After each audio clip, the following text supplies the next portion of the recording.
hakkı halalına aylandı. Yetim hakkı halalına aylandı. Ahir zaman geldi mi yaranlar? Ahir zaman geldi mi yaranlar?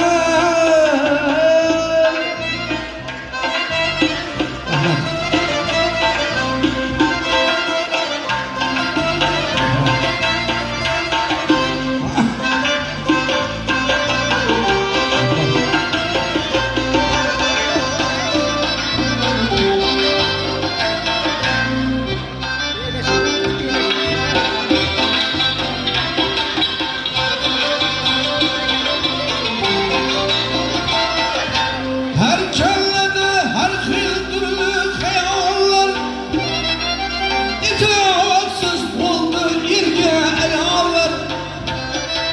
Her kellede her xil türlü xəyallar, İtavatsız oldu irge ayallar. Bürülerini avlar buldu kıyallar. Bürülerini avlar buldu kıyallar. Ahir zaman geldi mi yaranlar? Ahir zaman geldi mi yaranlar? Mahvuldurlar güre girip yatardan.